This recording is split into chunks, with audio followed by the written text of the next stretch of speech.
and all of this.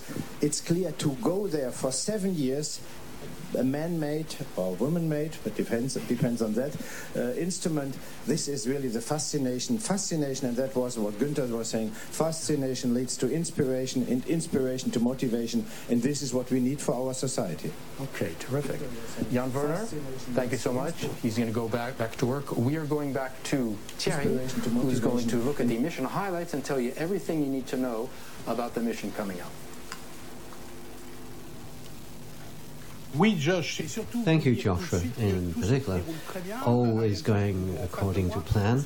I can tell you that we are 14 kilometers away from this launch pad, number 3, where the launch vehicle has been waiting since yesterday as it was rolled out from its last assembly building after being given the go-ahead, and it's waiting there. We will now go through the major highlights that will be pacing this mission. There are no launch windows tonight, and liftoff is scheduled some 20 minutes from now. BepiColombo arrived in Guyana on the 24th of April, and this is when the campaign started, and everything is now ready for liftoff tonight. A few key moments, as we said: liftoff in Universal Time, 1 hour, 45 minutes and 28 seconds, 22 hours and 45 minutes and 28 seconds Kourou time, 2 minutes and 21 later, separation of the solid rocket boosters at 3 minutes 09, separation of the fairing. The launch vehicle and satellites will be followed by 5 successive tracking stations, as you all know, all of which will be on its journey to the east. Everything starting from here in Kourou with the Galileo station at 8 minutes 43, jettisoning of the main cryogenic stage, and in the same breath, 4 seconds later, ignition of the upper cryogenic stage. After a mission that will be quite short, the separation velocity will be 10,155 meters per second, and altitude will be 49 kilometers, and at 26 minutes and 47 seconds, separation of the satellite BepiColombo en route to Mercury, with a 7-year journey, and a fabulous one indeed. So we will meet again in December 2025 for the first data reported back from the 2 probes, one under the aegis of ESA and the other one JAXA. So this around Mercury, as we heard earlier, if there's one area where international cooperation are primordial, it is the space industry. You cannot go it alone in space. Joshua, as you said, and now you are with one of the representatives of the Japanese JAXA agency. Right. BepiColombo, a joint mission, of course, between ESA and JAXA, the Japanese Space Agency. And with us now, Dr. Hitoshi Kuninaka, Vice President at JAXA. Thank you for coming in. We want to talk, we've seen that BepiColombo with ESA and with Ariane Space, part of a wider program of science projects. It's the same with you at JAXA. Can you tell us about some of those projects? Yes, JAXA is now making the deep space fleet to investigate the solar system planet. And then so in 10 years, we will deliver our spacecraft from the from Jupiter to Mercury, and then so we will make the deep space fleet. In that sense, the BepiColombo is a very important role to investigate the Mercury region. And it's also part of a very important international cooperation program on your side with the Europeans, which did not take place so much in the past. Is that right? Yes, that's right. So BepiColombo is the JAXA's first major joint mission with ESA, and this task is very tough for us, but we have just accomplished, and we reached to the Memorial Day for launch campaign. And so this program fosters the good relationship and the mutual understanding between ESA and the JAXA and Europe and Japan. So this framework will apply future space mission, CRISM, MMX, Destiny Plus, JUICE, and Athena and Spica, so on. So you have a lot going for you in the future. Yes. With the international cooperation. Yes, that's right. And how are the relations with the Europeans? Good, I suppose? Yes, ESA and the European people is a very important partner for Japan and JAXA.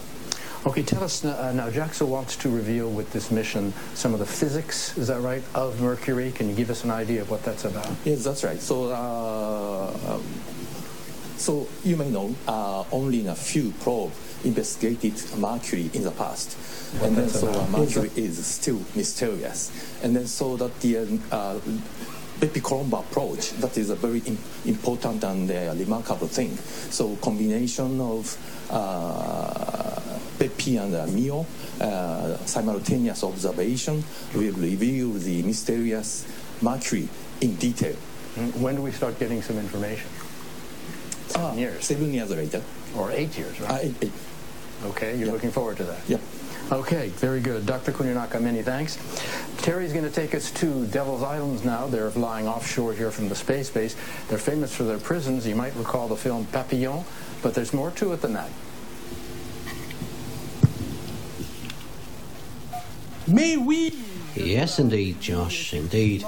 Much more. You know that we have taken to the habit during these video transmission to help you discover, in a special way, from the bird's eye view, some emblematic places of this Guyana we love so much. Therefore, today we are heading off to the Ile de Salut, these islands off Kourou. We will be flying over this volcanic archipelago in a few seconds to discover, indeed, 3 islands which form this archipelago, the Ile Royale in Saint-Joseph and the Devil's Island, all of which are volcanic in nature and are attached to the Cayenne municipality, CNES being the owner of these islands. The Ile de Salut owe their name to the tragic Royal French expedition conducted in 1763, the Choiseul expedition, which resulted in the death of some 12,000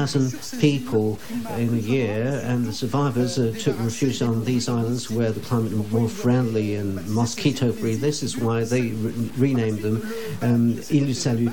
Then the jail was built there to receive the first political deportees.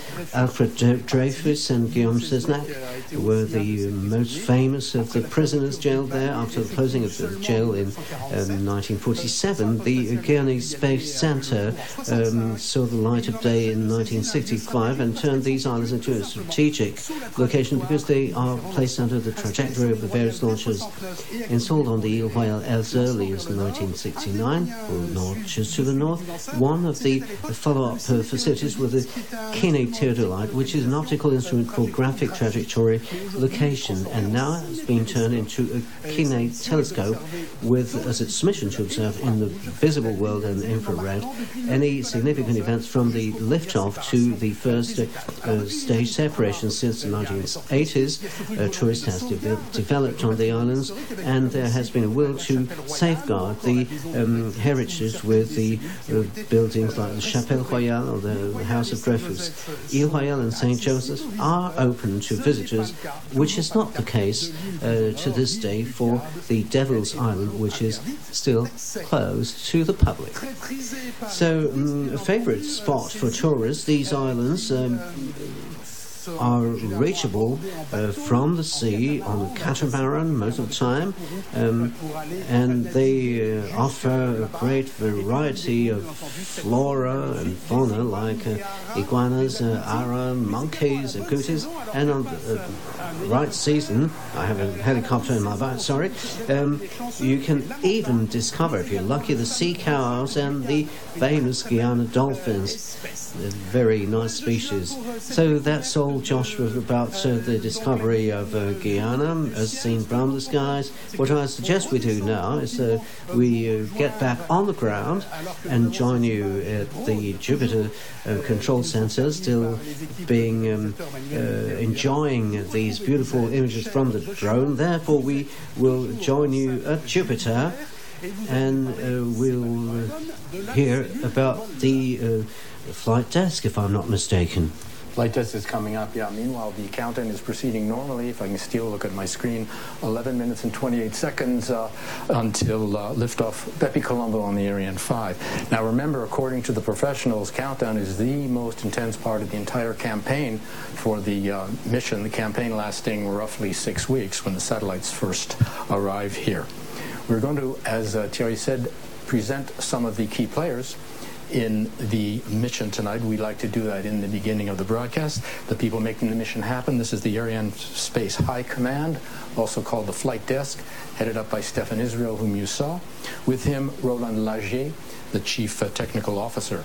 And these gentlemen will make the call should anything unexpected come up, either before or during the mission. You might see them on the phones to the teams here across the space base or back in Europe. Ariane 5 is ready for her mission. You might recall also that Ariane 5 is the reliable workhorse vehicle and the senior member of the Ariane 5 with Soyuz and Vega. Ariane designed for heavier satellites like tonight's. Coming up next, you're going to see the green status panels, a very important part of the mission, both especially before the mission. They are a real-time summary of everything that it takes to prepare, to launch, and to follow Ariane. You can see in the upper left of the screen there, it's behind us here in the hall on the far wall, the green status panels. We like to check them. There they are on the right from time to time before lifting off. And you see the color is green, which is just as it should be, so all is well. What they are is a go, no-go, red-green summary of everything that it takes for a mission, an Ariane or a Soyuz or a Vega, for that matter. Green means okay, red means the opposite. It's very simple. If you see a red in any of those, it means that we're going to stop the countdown. The space base covers a lot of area, and information from all these services, and you can see them there. They're safety and telemetry and the weather and the satellites and all that information coming in here to Jupiter from the different outposts, which is why we call Jupiter the nerve center and the real heart of the space base. Back inside of Jupiter, we're going to take a look at some other key players. We're going to look at the satellite mission directors, also called the DMS. These are people responsible for the chronology of their satellites. They decide if their satellite is ready for launch. They follow the campaign step by step and its preparation as managers.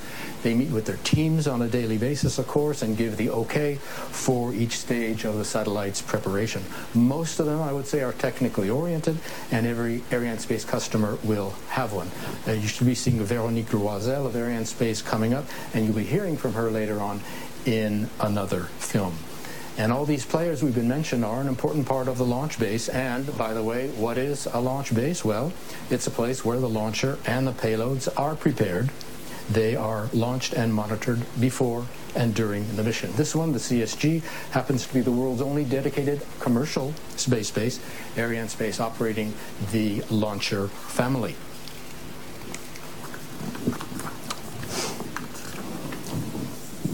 Total mission time, as we mentioned, 26 minutes. Not exactly standard for an Ariane Space launch. Usually it's a little longer, 45 minutes or an hour, depending on the mission. Two other people you're going to be seeing today from Ariane Space: the mission director, Didier Saïd, working alongside the range operations manager, also called the DDO, tonight, Raymond Boyce. And it's his voice you're going to be hearing in just a moment, when he's going to be calling out the 7-minute mark. That's an important milestone. We'll explain that in a moment. This person, the DDO, makes all the key announcement on the major milestones during the countdown and during the flight. And he will shortly call out the 7-minute mark, which is a key milestone. We're into the final moments of the final countdown as we wait for the DDO to call out the final tour de DDO, attention pour la séquence finale lanceur. That's the DDO coming down to the 7-minute mark, and you'll hear him again. Top, I0 moins 7 minutes. All right, there we are. 7-minute mark brings us into what's known as the synchronized or the automatic sequence. It's a key milestone representing really the tip of the iceberg, the final moments of final countdown. A complex series of operations running right down to liftoff, making the launcher autonomous. Our stage is set. I'm going to go up to the broadcast booth. While I'm doing that, take a look at a film on the launcher campaign to see how Ariane is put together for the mission. The VA-245 launch campaign started in the integration building, the BIL, on September 6.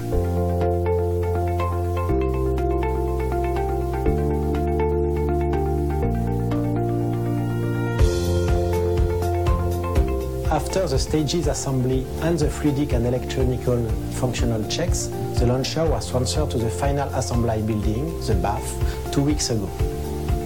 The nominal planning has been adapted to take into account all the specificities of this single launch. BepiColombo is also a totally atypical launch campaign carried out over 6 months at the Guyana Space Center. First of all, 4 Antonov aircraft brought the spacecraft's the elements and equipment to French Guiana. In addition to these Antonovs, about 10 more containers arrived by boat.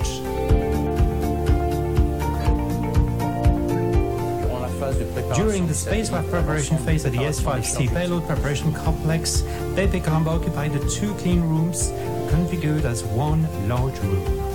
The spacecraft teams proceeded step by step to unload and install the spacecraft modules in the clean room, to integrate the components onto these modules, to carry out electrical tests on different modules, to meticulously install thermal insulation, which is carefully tuned by hand, to check the different onboard propulsion systems of the modules.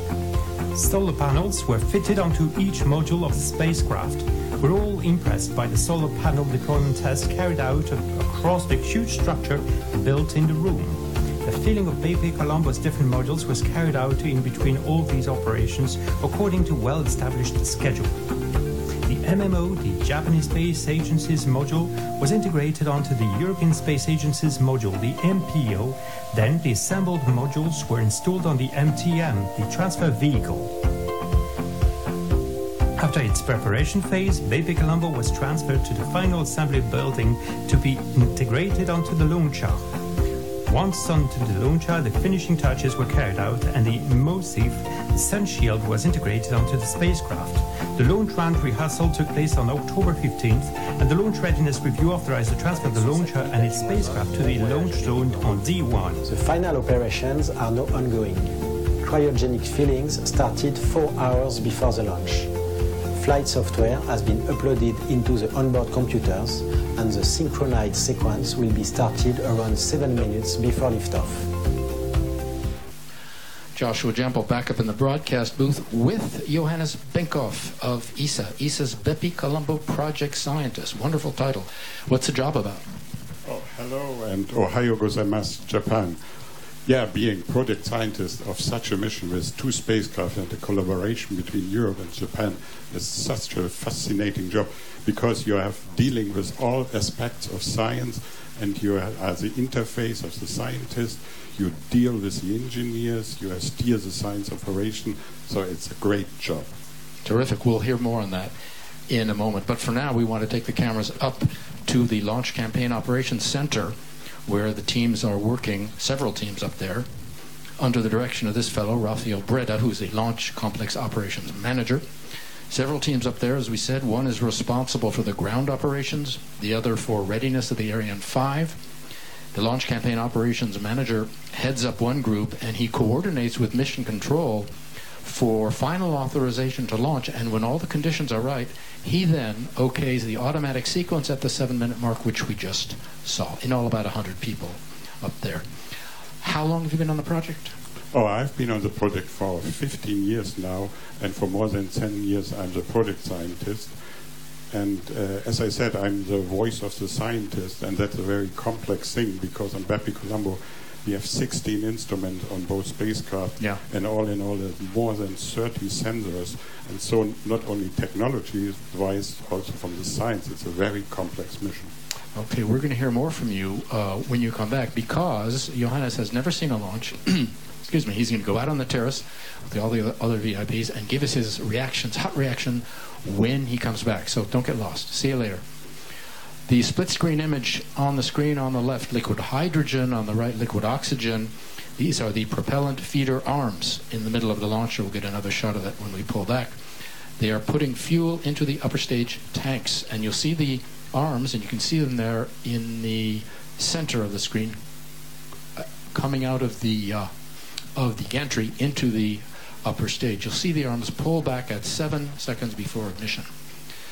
What are the people doing? They're going out onto the terrace there, because we have 2 terraces on either side of Jupiter that give a wonderful view onto the launch pad, which is about 15 kilometers away from us here, and that's where Johannes is gone. The DDO is going to call out. Top à 0 moins 1 minute. And there we are. We're into the final 60 seconds as the crowd gathering on the terraces. Give us a chance to say hello to our friends at JAXA Tokyo, Airbus in Friedrichshafen, to our industrial partners ESA, including ESOC, where we'll go momentarily, and CNES, and to all of you following the broadcast on the internet. We hope you are enjoying it. We're going to cut away now and let you listen to the DDO as he calls out the final countdown. Watch for the cryogenic arms to open and enjoy the liftoff.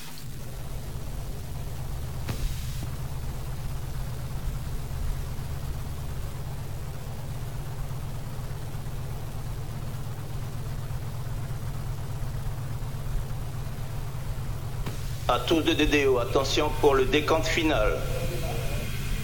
10, 9, 8, 7, 6, 5, 4, 3, 2, 1, top.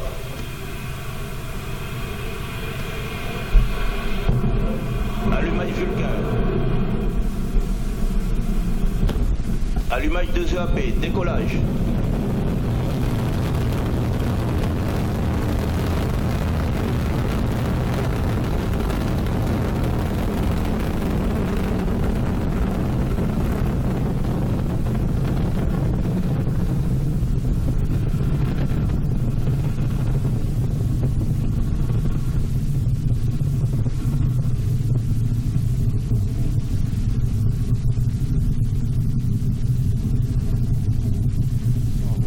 Propulsion est nominale, la trajectoire est nominale. Roar of engines, a lot of fire, and with BepiColombo on board, the DDO says all is well. The 2 boosters now providing 90% of our thrust, propelling the launcher along her trajectory at an ever higher velocity. 780 tons at liftoff, that's the mass. And to get that sort of mass up the ground, you need a lot of push. And push we have. She's burning 5 tons of fuel every second. 2.5 tons being burned every second in each booster, plus the core stage burning another 300 kilos of fuel every second. Ariane 5 putting on quite a show. And I can't wait for Johannes to come back and tell us his reactions. The sky is clear. You should be able to see separation of the boosters, maybe even separation of the fairing. We'll find out momentarily. Ariane 5 now following the program and the onboard computer, which gives all the orders, including stage separation. We'll soon see that in just about 30 seconds from now. We are in the first of 4 flight phases. The first 3 are powered, and we'll describe each in turn so you can follow. Right now, the first flight phase, the single first stage engine, and the 2 boosters are burning. The boosters will each consume their 240 tons in just over 2 minutes, and in just about 10 seconds. They will be the first to be extinguished, and you'll hear that from the DDO, but you'll see that on the screen. You'll see the flame out there. Flottage calme, trajectoire nominale. There it is. You see the main point of light in the middle when we come back to that, and the 2 points of light on either side are the boosters. That's what it looks like up there. There's another booster on the port side, of course, out of camera range. But you see the main point of light looks like the moon in the middle, and on the side the 2 boosters flaming out, and they will fall into the Atlantic. French Guiana, in part, chosen as a base for its opening on the ocean, launches posing no threat to the local population, of course. We're waiting for Johannes to come back. Before he comes back, our next milestone, separation of the fairing. That's next up as we continue to follow Ariane with looks like a ground camera or the naked eye. Séparation de la the coiffe. launcher making her way. The DDU has called out separation of the fairing. And this is what that looks like. There's another half on the starboard side, which is falling into the Atlantic as well. We can separate the fairing now. Why? Because we're out of the dense layers of the atmosphere, of course. Over 100 meters altitude. And you can see on the bottom of your screen on the left, our altitude 140 kilometers. And on the right, our speed, 2.4 kilometers per second. We can also discard any dead weight. The fairing, excuse me, weighs 2.5 tons. So it's a good idea to get rid of it now that we can. The guests coming in after being treated to a wonderful sound and light show. On the left there is the satellite, the white boxes. Below that is the composite. One reason Kourou was chosen as the launch site was its nearby hills, where we could install radar and telemetry facilities. And that's where we're going now. This office, another place that is very active tonight, the CVI, or the Quick Look Telemetry Display Control Center. Now these teams have all the means for receiving, processing, storing, and analyzing all the data coming in from the ground stations. We'll have more on them along Ariane's flight path. The CVI is stationed atop a hill, and you just saw, not far from Jupiter. And right now these teams are following and analyzing all the key flight data coming in and reporting the flight status of the launcher back to the teams here in Mission Control. It's all part of the great information flow from points across the base to Mission Control, Jupiter, the Nerve Center. And Johannes has returned, and you are smiling. Tell us, how was it out there? Oh, it was fantastic. I've never seen that before, and it was great. Yeah, what impressed you the most? Was it the sound? Was it the light? Something else? Oh, it was the brightness of the rocket when it went to the sky, and you could not see the rocket. It was like a big fireball going up to the sky, and it was really amazing. Super. Did you see the separation of the boosters? Yes, you could see it. Great. Okay, so if that doesn't make you want to come down here and watch a launch, ladies and gentlemen, I don't know what will. Next up, we want to find out... Il reste 3 minutes de propulsion de l'EPC. I imagine, like most missions, you had some problems. We're going to have to go to a film, but give us a first taste, and we'll continue after the film. Any problem that you solved that you remember? Oh, BepiColombo was a bumpy ride from the beginning. We had issues with the solar panels, which were not standing the combination of heat and solar radiation. And for that reason, we had to make them much.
You might remember some of those flights. Maybe you were even here in Jupiter for the launch, like Johannes was.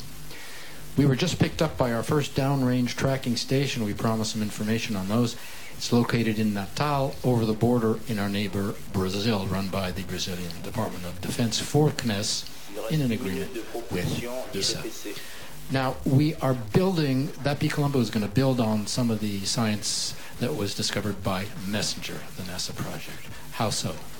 Yeah, before the NASA project Messenger, we did not know much about Mercury. We only had data from flybys in the 70s, and also there we could only see one half of the planet. And even people, when they heard about BepiColombo, found it's a boring target. But all that has changed after Messenger, because we found out that Mercury is a fascinating, surprising planet with a lot of mysteries, which some things which we have never expected before. for example, formation temperatures were measured, which are much lower than expected. You would expect for a planet close to the sun, the temperatures are much higher, but actually we found they were much lower, comparable to formation temperatures of Mars. So there could be the idea that Mercury is formed somewhere else, so that would be fascinating. What argument did they use to say that it's a boring target? Oh, in the beginning they said that sounds... They had no atmosphere, only a few craters. They didn't expect life on Mercury, and for that reason, maybe it was boring. Okay, we have had cutoff of the lower stage engine and separation of the lower stage engine, and as you can see on the animation, ignition of the upper stage, all on time. These are 3 commands given by the onboard computer in about 13 seconds. So we are now into the final powered flight phase. It's the single upper stage engine that will burn until plus 2510, or another 16 minutes roughly. The job of the upper stage, taking the satellite to its injection point, positioning it for separation, and then releasing it.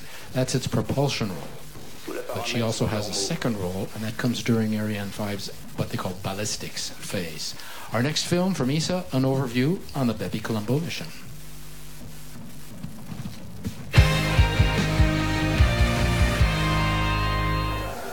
Fueled and almost ready to go, the final assembly of the BepiColombo mission to Mercury. A collaboration between ESA and the Japanese space agency JAXA, BepiColombo consists of 2 scientific orbiters, a transfer module to propel them to Mercury, and a sun shield. Protected by hand-stitched ceramic thermal blankets, the entire spacecraft is 6.5 meters high, and will only just fit inside the fairing of its Ariane 5 launcher. Designed to withstand temperatures of up to 450 degrees Celsius, BepiColombo is one of the most technically and scientifically complex missions ever launched. 80% of our material needs to re-qualify for this mission because we hadn't tested before in that harsh environment. So it's a real challenge to go there and to bring 2 spacecraft in an orbit around Mercury. The first challenge is getting to Mercury. Flying directly isn't an option. The sun's gravity means any spacecraft would be going too fast to make it into orbit. Instead, BepiColombo will take 7 years to reach its destination, combining solar electric propulsion with a total of 9 flybys of Earth, Venus and Mercury. When we fly, we constantly brake against the sun because we fly into the inner side of our solar system. And when you fly towards the most heaviest element there, you constantly accelerate. We don't want that. This is why we decelerate. Once they arrive at Mercury in late 2025, the orbiters will separate from the transfer module to begin their comprehensive scientific mission in 2026. With its 11 instruments, ESA's Mercury Planetary Orbiter will study the surface and internal composition of the planet. Meanwhile, JAXA's Mercury Magnetospheric Orbiter's 5 instruments will study the planet's magnetic field. Together, the orbiters will not only reveal more about Mercury, but also the history of the inner solar system. Because Mercury is not tilted like Earth, it's spinning almost in the orbital plane. Therefore, there are some craters on the poles which never see sunlight. And in these craters, we found water ice. And this water ice could be stable over millions and billions of years. And that's a fantastic thing also about Mercury. ESA science and engineering teams have been working on BepiColombo for more than a decade. With a long journey ahead of it, the launch marks only the beginning of the next stage of BepiColombo's voyage of discovery. I'm taking Thierry's place for the moment out here on the terrace because I want to introduce to you Johannes Benkoff. You heard his voice, but you haven't seen him. So if we get the camera on him or the drone, well, there we are. I have a question for you, and I may have to cut you off because we're going to go to ESOC. But briefly, mission life, BepiColombo, 8 years. Why 8 years? Yeah, it takes us a while to go there. We need 7 years to go to Mercury, and then it's 1 year of nominal mission. We hope that we maybe can get an extension of 1 year because the spacecraft is also designed to last 2 years in an orbit around Mercury. How do we get an extension? You need to make a proposal with our agency, but if everything is good, then I think I'm quite confident that we will get this. Okay, let's get the word from ESA. We'll go to Darmstadt. We're going to speak with Paolo Ferri, head of operations there. Paolo, can you hear us? We're coming to you live from Kourou. Yes, I can hear you very well. Great, okay. We want to ask you a few questions. We don't have a lot of time. But first I want to ask you, what's the mood at ESA? How would you describe it out there? Well, everybody here is very tense, waiting for the signal to arrive. As you know, we lost the telemetry at the moment of liftoff, so we're not in contact with the spacecraft.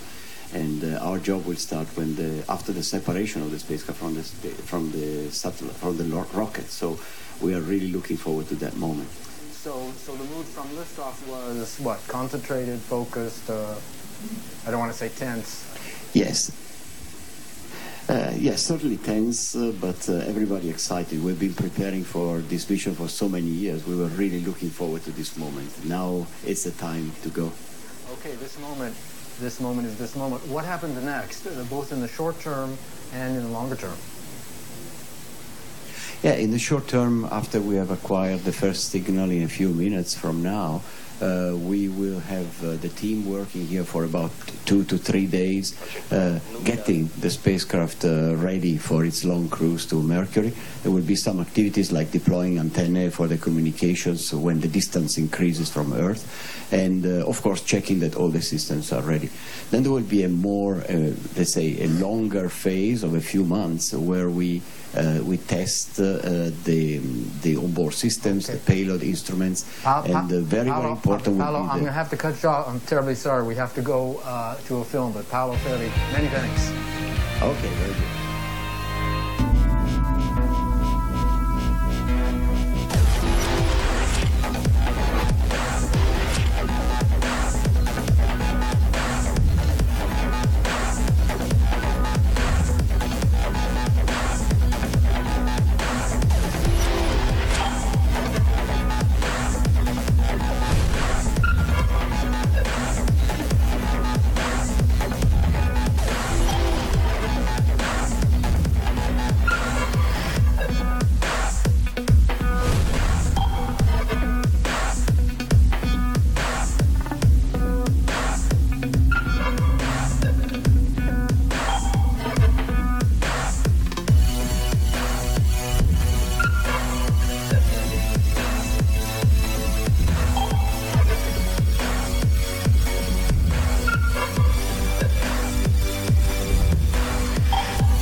East. She will shortly be picked up by our downrange tracking station in Libreville in Africa. You're watching Ariane Space Flight 245.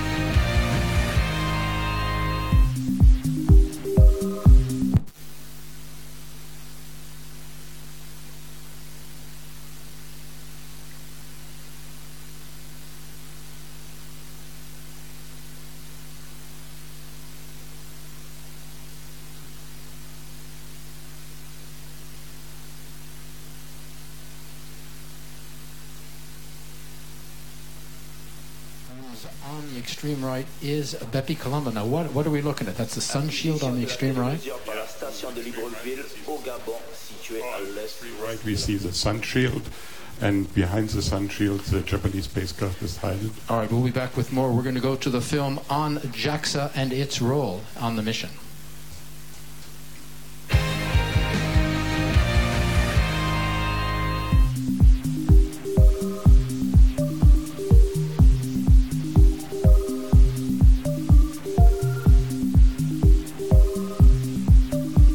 Konnichiwa. I'm Go Murakami, project scientist of BepiColombo in JAXA. Mercury is one of the most mysterious planets in the solar system because it is very hard to explore, and in the past, only 2 spacecraft reached there. But we think Mercury has the key information to answer the questions about planetary formation, evolution, and its environment. So BepiColombo will explore Mercury and address such questions with 2 spacecraft and with various types of instruments. And our spacecraft, MEO, will focus on studying Mercury's environment because Mercury is exposed to the strongest solar wind in the solar system, and we want to understand the solar wind effect on planetary environment. We still need to wait 7 years for science data from Mercury, but I'm very excited for at the launch. And I want to say arigato to all members.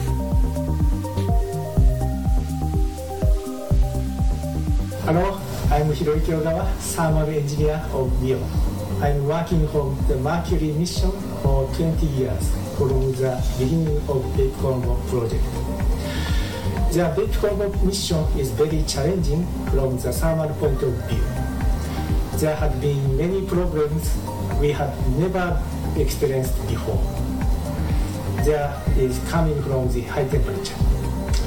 We had to do many activities to solve them.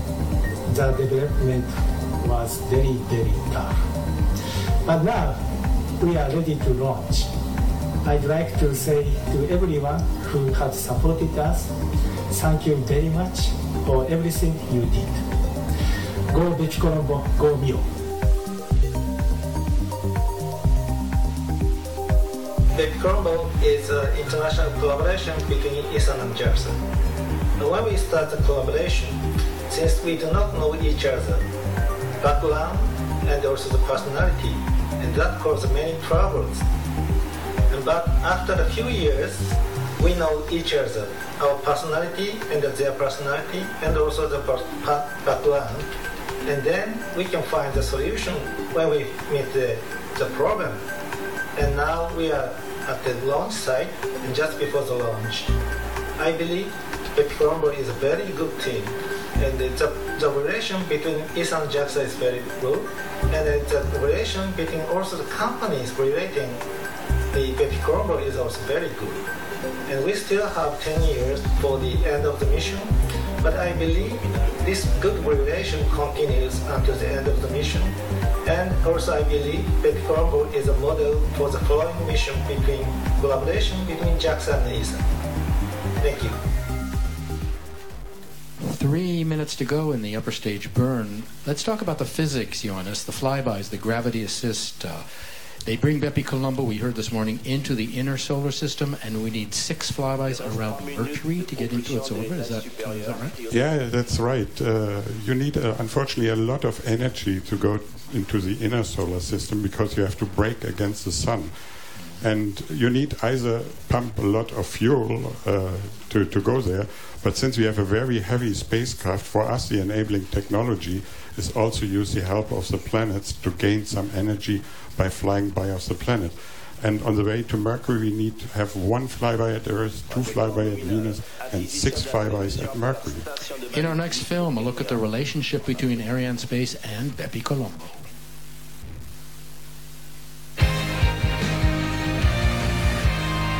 Uli, I know the involvement of ESA, JAXA and industries was considerable during all of those years of development and AIT, including during this 6-month launch campaign.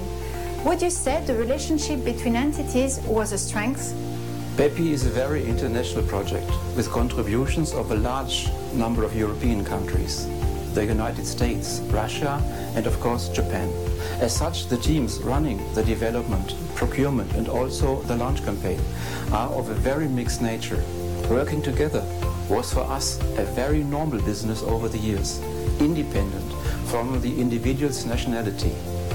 Due to the common objective to bring a reliably working spacecraft into orbit, the team spirit was one of the driving elements to work successfully over such a long period as we have done for our project. Could you explain in a few words what will happen from separation from launch vehicle up to Mercury descent? Bepi will separate approximately 28 minutes after launch, performs the deployment of the solar arrays, the antennas and the magnetometer boom, and then, after a small commissioning period, starts its 7 years long journey to Mercury, where we will arrive in December 2025. To reach Mercury, we need the energy from 9 planetary flyby assists, 1 time Earth, 2 times Venus and 6 times Mercury itself, before entering the Mercury orbit. Arriving there, we will jettison the MTM first, then the spinning JAXA orbiter and the structure MOSIF, which protected the MMO during cruise, before we will lower the MPO into its lower orbit by chemical propulsion.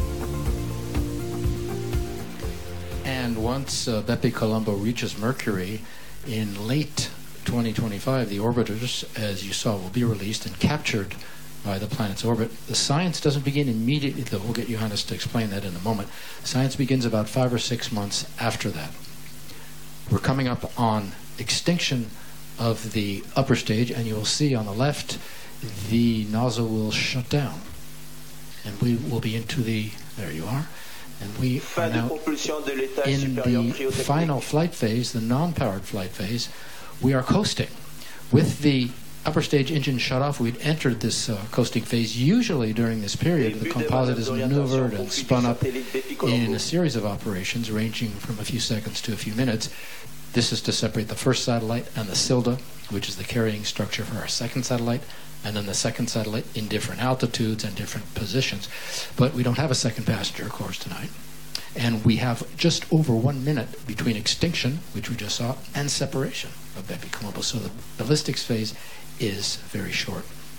Now, we have about 3 minutes to go until separation. So a quick question. Mariner 10 discovered that Mercury, like Earth, has a magnetic field. The only other planet to have one. We don't know why. That's correct. We don't know why, and it was a great surprise when it was discovered in 1974, because for such a small planet, nobody assumed that it could have a molten outer core, because you thought the planet is totally solidified. And that is what we would like to understand, how this magnetic field is formed, what is the effect of the sun on the magnetic field. And for that reason, we also have 2 orbiters which can distinguish between inner and outer fields. And we have a magnetometer on our spacecraft, the MPO, and one magnetometer on the Japanese spacecraft MIO. Your baby is scheduled to be separated in, I would say, half a minute. What's going through your mind now? Yeah, I'm still not relieved. You're going to be waiting for what you want to see, that everything happens. Right? That's correct. I would like to see the separation going well, and then also the deployments afterwards. And then we have to wait for confirmation, and we'll get back to that. But it is a moment of high concentration as we wait the DDO's announcement. The mood here in Jupiter, like the mood in ESA, as Paolo Ferri told us, very concentrated, very focused. Séparation BepiColombo. There is separation. The DDO has called it out right away, and you can hear the applause.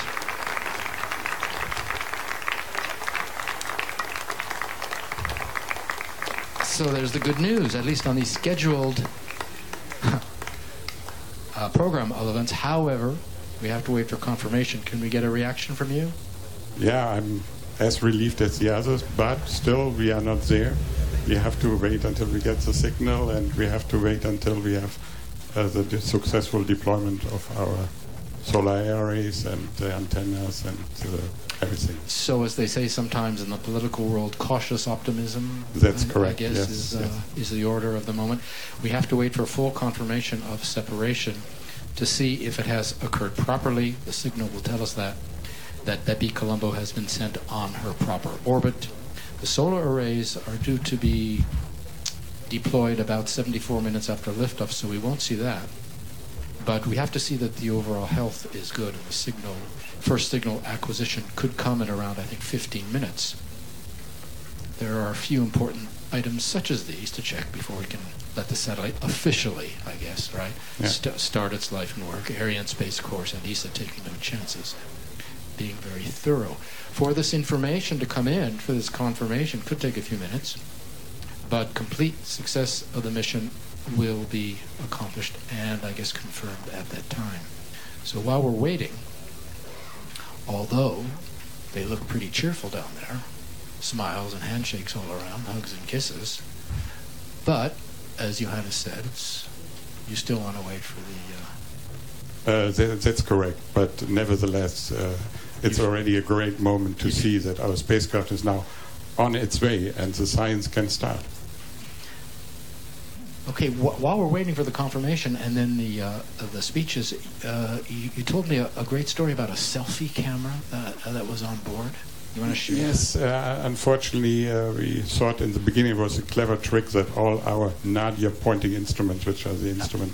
All right, we'll get back to that. Stefan Israel with the first of the speeches. Ladies and gentlemen, distinguished guests, Ariane Space is delighted to announce that BepiColombo has been separated as planned on the targeted escape orbit and is now on its way towards Mercury. For its 5th mission of the year, Ariane 5 has performed flawlessly. Congratulations to all. Today's new success marks the beginning of a 7-year trip for BepiColombo, taking advantage of gravitational assistance from Earth, Venus and Mercury. What an exciting journey. After the missions Mars and Venus Express, Rosetta, Herschel and Planck, Gaia, Ariane Space is very proud to have contributed to this new major scientific success. So I would like to express my deepest gratitude to ESA Science and especially to its director, Gunther Hasinger. Gunther, I think it was first time for you in CSG, so it was a good time, obviously. And ESA DG Jan Werner. Jan, thanks for being with us tonight. After BepiColombo, we are looking forward to next Ariane Space mission for space exploration, the launch of the famous James Webb Space Telescope. Let me also thank ESA's partner for BepiColombo mission, the Japanese Space Agency, JAXA, which deliver the Mercury Magnetospheric Orbiter. In this regard, I would like to address my congratulations to Mr. Hiroshi Yamamoto, JAXA Senior Vice President. I would like also to congratulate Airbus Defence and Space, which successfully delivered the Mercury Transfer Module and the Mercury Planetary Orbiter. I want to thank Airbus Space Systems and its CEO, Mr. Nicolas Chamussi, for being in CSG tonight with us. We have with Airbus many links. Airbus is the shareholder with Safran of Ariane Group. Airbus is also a provider for Ariane thanks to its subsidiary, and Airbus is the satellite manufacturer tonight. We have 3 more satellites to deliver by the end of the year with Airbus, so obviously you are important for us. Congratulations also to all other industry in the team and notably to NEC. The success of our 5th Ariane of the year would not have been possible without our European launcher's dream team. Delivered to an escape orbit, this mission was a bit special. Our engineers have had to work hard to tailor it, showing the versatility of Ariane 5. So let me double congratulate all our partners for this new success. ESA and all the member states of the Ariane program who support is essential.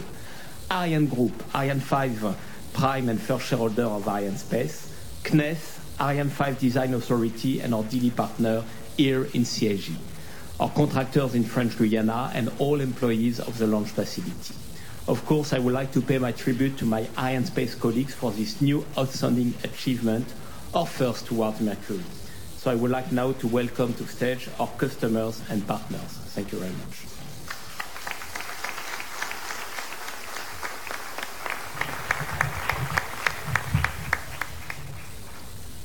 Ladies and gentlemen, it's really a great day, and I can tell you I'm really, really happy.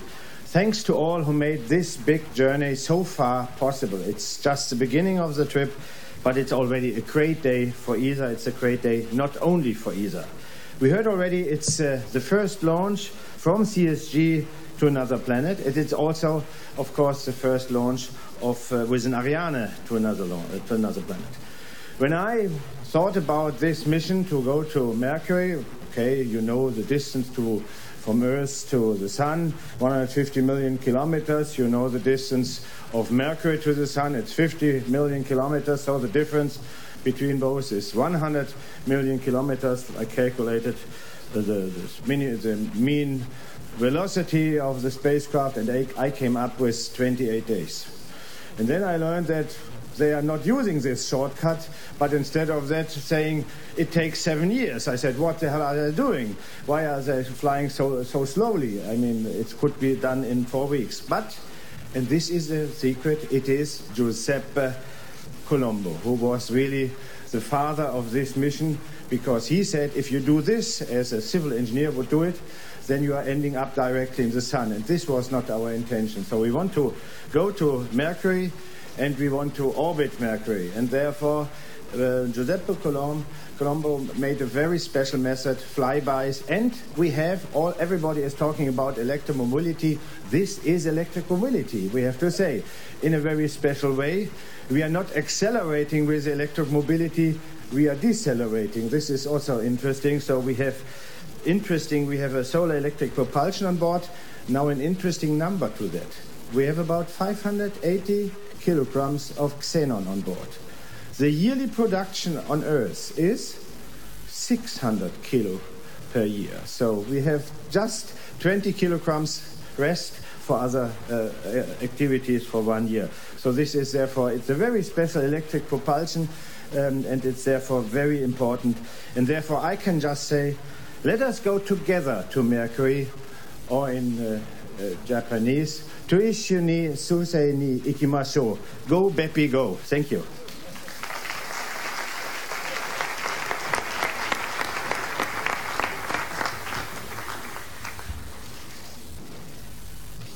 Thank you. Thank you very much to Ariane's bus. Thank you very much to Jan. This is really breathtaking.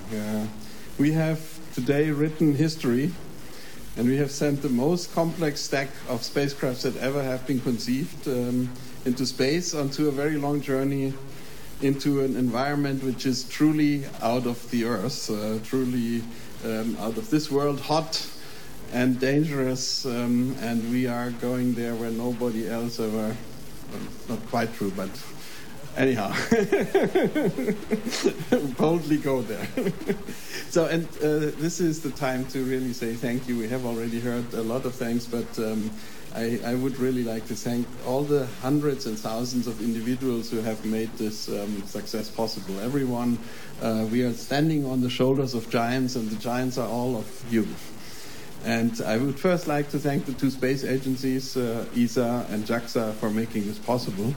I would like to thank our member states for bringing the finances and bringing the energetics and instruments on board. I would like to thank industry, particularly the lead industries in Europe, ADS and TAS, and also NEC in Japan, for making this possible and leading teams of many sub-industries and engineers that really did technology development which is unique and has never been tried before, to bring us there. The managers of the agencies are also a very important element of guiding and kind of controlling us through this very important and complicated exercise. I would like to thank the scientists, in particular the scientists who led instruments. You have heard that we have 16 individual instruments, and behind each of these instruments are teams and sub-teams and PIs and co-PIs, and I would really like to thank all of those. Their work will only start when we do the first flybys and then finally end by Mercury. We don't have to wait for 7 years. We can actually already get science when we are flying by Venus twice. Even maybe at the Earth flyby, we can at least calibrate the instruments, and all the Mercury flybys are also going on. And I would like to thank the operations teams who have actually worked very hard, trained, and are now taking over, basically in this minute or in the last minute, taking over the spacecraft. And I would last not least like to thank Ariane for bringing us to the second into the exact orbit that we need, and so on. And so a huge, giant leap for mankind has happened today, but a very, very tiny step for BepiColombo, which still has to go 1 billion, whatever miles, I forgot it. And by the way, I would like to check on the health of BepiColombo. How is BepiColombo doing? And I would like to give back to ESOC to tell us about where we are standing there.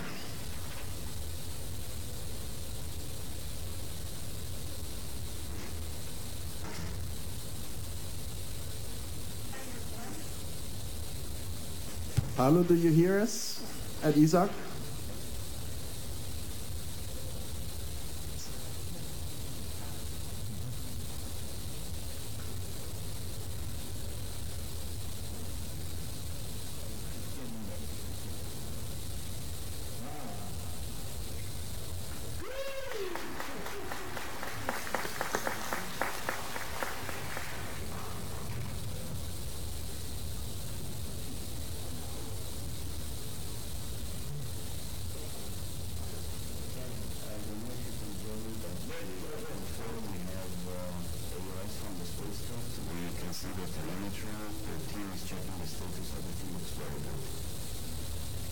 Wonderful.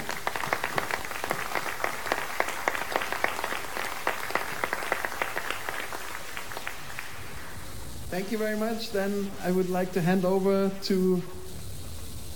Yes. Yamamoto-san. Thank you very much.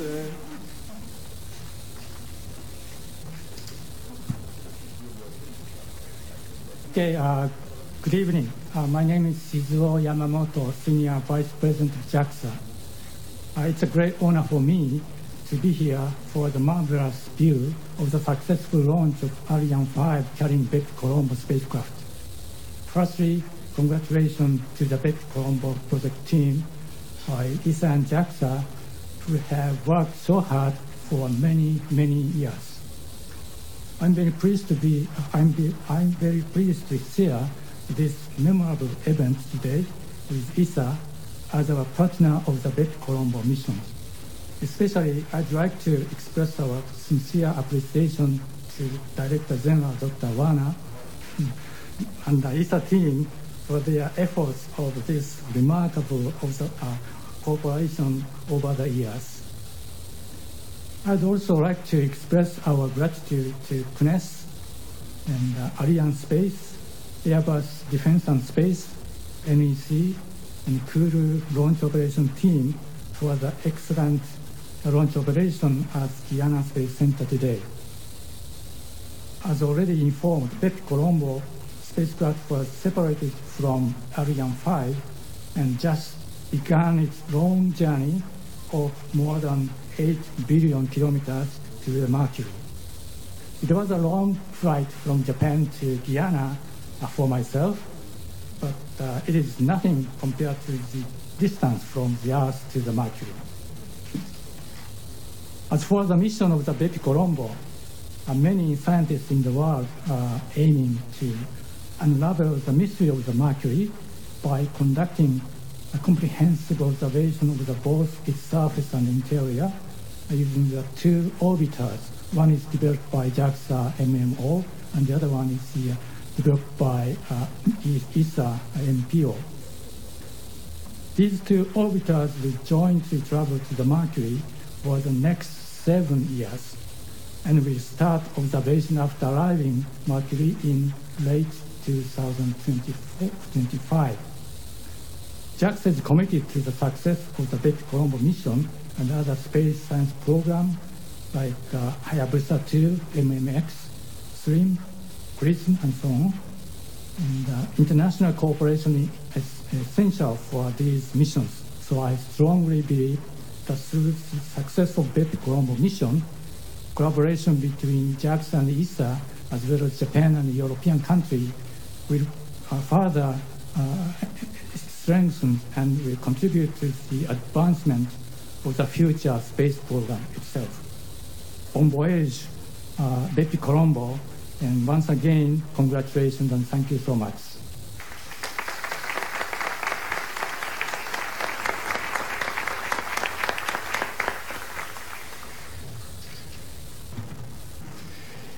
Good evening, everyone in French Guiana. Good morning to our friends and colleagues in metropolitan Europe, and especially at the Airbus premises in all over Europe, and especially in Friedrichshafen. Thanks, Friedrichshafen. But also at ESOC in Darmstadt. And good afternoon to our friends and partners in Japan. Of course, I would like to warmly thank Ariane and my friend Stéphane, where are you? Ariane Group and their industrial supply chain throughout Europe for having developed, produced, launched such a reliable, powerful and efficient Ariane 5 launcher, and relentlessly heading towards the Ariane 6. And Stéphane, as you said before, you still have 3 satellites to deliver for us until 2018, and you know how important a partner you are for us. Of course, I would like also to praise ESA's leadership, Jan, Günther, for having put together and led the development of such an important and magnificent BepiColombo mission while entrusting us Airbus as prime contractor. Of course, I would like also to congratulate our Japanese friends with whom we have interfaced over the last years to develop such an international partnership. And of course, a launch success is only possible thanks to the close coordination of CNES. Jean-Yves, thanks for being here today, of course, and the Kourou Spaceport teams. And last but not least, of course, I would like to pay a warm tribute to the Airbus teams throughout Europe and our industrial partners for their professionalism, engagement, dedication for having imagined, developed, integrated, tested, prepared for launch of such wonderful space systems. A very, very warm thank you to all of you. Please allow me, nevertheless, one last word on today's launch from another perspective. One could look at it from 2 different angles from an industrial point of view. Either the launch of another spacecraft developed in Europe, including contributions from the UK, leaving Europe to the unknown world of a remote planet. Or the launch of a paragon of what Europe can do at its best, in this case under the leadership of ESA, with a solid and truly European prime with a top-notch European supply chain. As far as Airbus is concerned, we are talking here about probably one of the most complex scientific satellites that we have ever developed so far, taking the benefit of almost all of our sites in Europe. Friedrichshafen, Stevenage, Toulouse, Ottobrunn, Bremen, Portsmouth, Tres Cantos, Paradas, Leiden, and probably missing some of them. And in very, very good cooperation with the friends from Thales and Aerospace in Italy, we'd like also a special mention to Kinetic for the electric propulsion subsystem, and Aerospace for the solar cells, which, given the specifics of this mission and the need to develop dedicated products to cope with.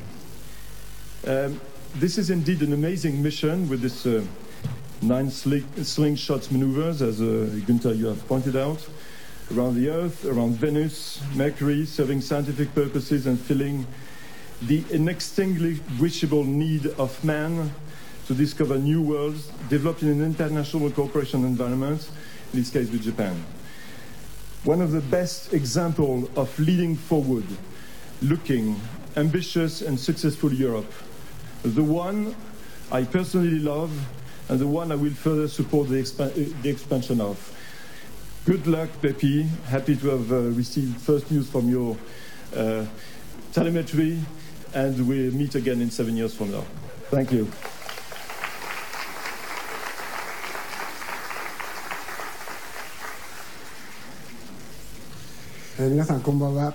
My name is Ishiguro, so I'm a Senior Executive Vice President of the NEC Corporation. So first of all, all of you, congratulations on the successful launching of the Mercury proved BepiColombo.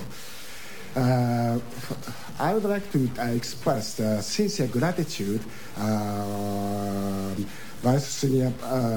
Senior Vice President Yamamoto, and all of the members of the JAXA, and also the Director General, Mr. Jan Barner, and all of the members of the ESA, and also the relatively government agencies, as well as enterprises which have contributed to this mission. And especially, I would like to express deep appreciation President Israeli and Ariane Space Company for the safety launching into the orbit trajectory. Within the BepiColombo project, NEC has been responsible for the system design, integrations, and support manufacturing of the satellite bus for the Mercury magnetospheric orbiter. Since 2005, NEC has been devoting its effort to the successful of this project under the supervision of the JAXA together as one team for a long period of 13 years. It is scheduled to take another 7 years journey before the orbit reaches Mercury, and NEC is fully committed to support entire project, including the observation operation after the arrival. Today, here and now, I'm simply delighted to be celebrating a successful launch together with all of you. Thank you so much for your kind invitation to this remarkable occasion. Thank you very much.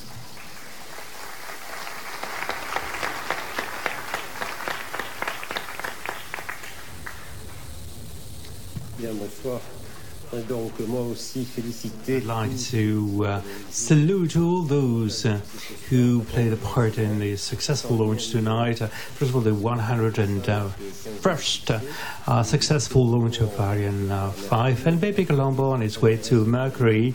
And if you're into celestial mechanics, we have amazing opportunities because we're going to be flying by Venus, the Earth, Mercury. So looking forward to amazing years to come. So I'd like to congratulate these scientists because nothing would have been possible without them. So they are the ones who developed this mission, both in Europe and Japan, as well as the Airbus Defence and Space, as well as NEC teams played a key role in developing these, as well as the Ariane Group teams, JAXA teams, and all the teams of the CSG who played a very, very important role in the successful launch that we've just witnessed. So we're very fortunate because this has been a golden year.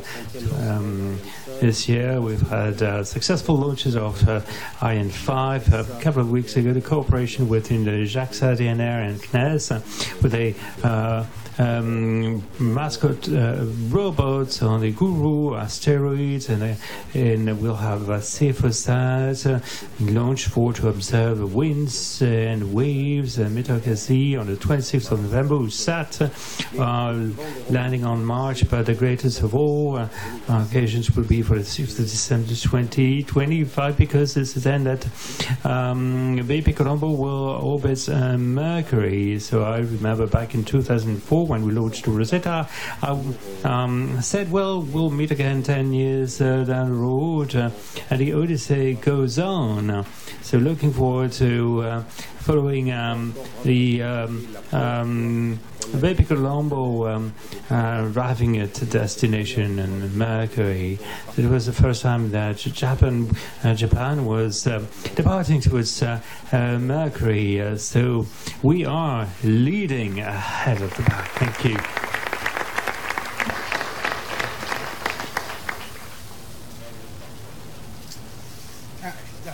Bien, mesdames et messieurs, donc pour clore cette soirée. So, ladies and gentlemen, to close this evening, after again thanking all of you for this beautiful success, I would like to tell you that our next mission, again, will be an institutional mission for Europe, for EUMETSAT, one of the biggest clients of our weather forecast operated by satellite. So we plan to conduct this mission mission in the first days of November. The scheduled date is the 6th of November. We're still waiting for some more information from our Russian partner and Roscosmos to confirm the date, but today the operations are proceeding smoothly, and this is our objective. So see you very soon again at the Gurney's Space Centre.